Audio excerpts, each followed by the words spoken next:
It's the Westhavenbrook question and answer show. Oh yeah. When are you going to start taking our company seriously?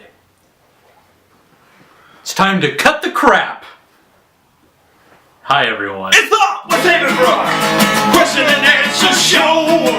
Oh yeah. It's the Westhavenbrook question and answer show. This is the next episode. Welcome to the Westhavenbrook Question and Answer Show 3D. I'm John Soares. And I'm Justin Spurlock. And the show's not in 3D, is it? It could be. The point of this show is for us to answer your questions that you send to us. And we're going to do that now, right? Take it seriously. Craftcast.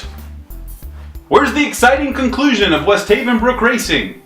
Also, will there be any more sock babies? Craftcast just put sock baby. I put the S in plural. I was paraphrasing. I only want unabridged questions. Don't reformat the questions. I do it for the fans. Westhavenbrook Racing GT. It's coming back. The answer to your question would be soon. We don't know exactly when. Some things have changed. There's a new race car. Another vehicle has been purchased. All we can say is there's going to be a second season. Of that show, right? Of that show. We'll start promoting it when we're ready. Is that good enough? What about them sock babies? We don't even know the answer to that question.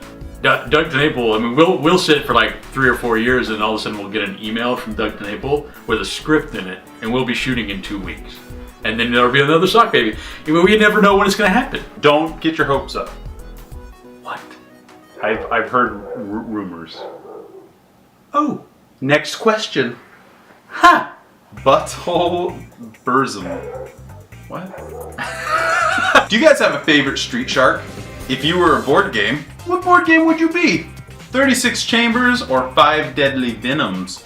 Those are my questions. Very well. So, Street Sharks. Street Sharks! This is a really funny question because we literally were in a Street Sharks conversation a few weeks ago with Andrew Dickman. We talk about Street Sharks all the time. It's a really enigmatic show and we can't stop talking about it. Street Sharks! I hated that show. I did not like it. In my youth, I was a very harsh critic of shows that tried to cash in on the Teenage Mutant Ninja Turtle love. There were very few ones that I was accepting of. Street Sharks was not one of them. That's my answer. But which one's your favorite? The purple one. There's a purple one? I don't know. What are their names? I don't know. That was what I was gonna say. I don't know what their names are.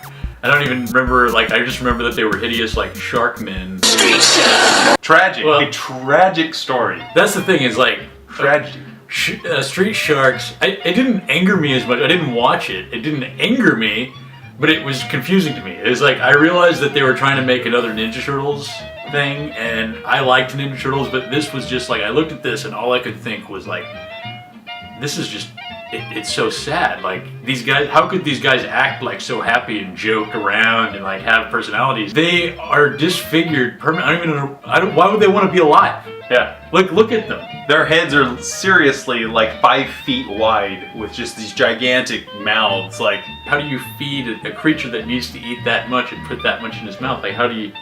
The rest of your body wouldn't even be able to digest it. And they were just happy-go-lucky dudes, yet they looked like the most hideous creatures walking God's green earth. How are you gonna fall in love? Do you really expect me to believe that they were completely oblivious to just the horror of their existence? Yeah, I mean, they must have gone home every night and just wept bitter tears all night long. They should be wanting to be killed by the main villain. You know what I mean? Like, they go in to defend people, and then they're like, "Oh, I'm gonna make myself look like a hero, so that way they'll build a monument to me. But I really want to die, so I'm gonna run in and build a statue in my hideous honor." So sad, so tragic.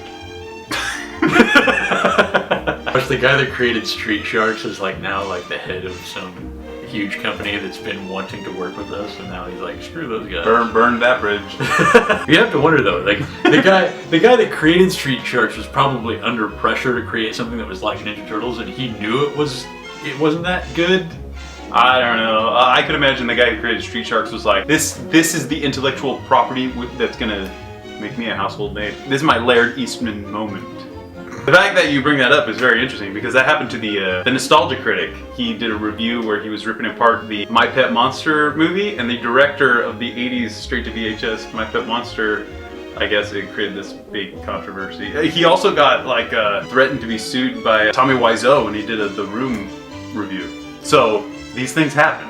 When the lawyers come, hide your Street Shark collection. Do you have a Street Shark collection? No, I don't. What did they make toys for that? What did those? Oh yeah, they were. If my memory saves me, they were pretty big. How did they stand up? Those must have been some of those toys. You know those toys that you would get that were obviously never meant to stand up? Yes. And you would stand them up and they would just fall over the slightest breeze or like the vibration of the house. You know, somebody's cleaning in the kitchen and you're in your room playing Street Sharks and, you know, all of your Street Sharks just fall on their faces and they start weeping. And then this kind of thing would make me think about the show, too.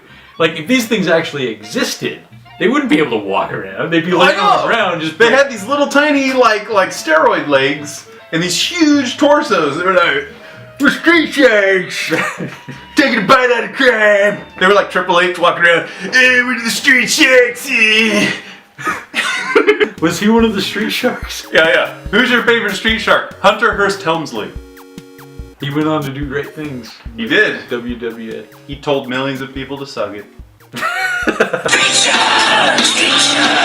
The Butthole Guy also asks if we were a board game, what board game would we be? Street Sharks the board game. Did I mention how much I hate board games? I like to think that I would be like Chinese checkers. I used to play that game. I liked it. I didn't love it. Yeah, I hated it, but it wasn't that bad. Killed time at school. Always important to get through a school day. Kill as much time as possible so you can get home and watch Ghostbusters. And Street Sharks. 36 chambers or 5 deadly venoms. Let's do a little research here. Here we are at the 36th chamber.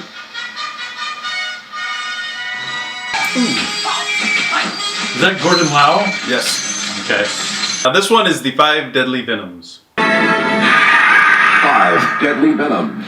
This should be Sock Baby 5. Representing one of nature's deadly assassins, Toad. And the Toad. It's a lot of porcelain. They're just wrecking all the furniture. Ruthless power. I'm gonna go 5 deadly venoms because the different, masters and their different lethal venomous animal techniques was very interesting. I like the masks and I like all the stabbiness. So I'm gonna go 5 deadly venoms. Half the trailer looked like just one guy just wrecking all the furniture in a house, which I guess is cool. I mean, It's cool for me, man. my choice was 36 Chambers just because it had Gordon Lau in it. Never seen it, and I probably never will. Well, thanks to Street Sharks, we're gonna go ahead and wrap up this edition of the Westhavenbrook Question and Answer Show. Please send us your questions in the comments or a personal message, and watch all of our stuff. Watch our stuff! That's it? That's it? Street Sharks! It's the Westhavenbrook Question and Answer Show!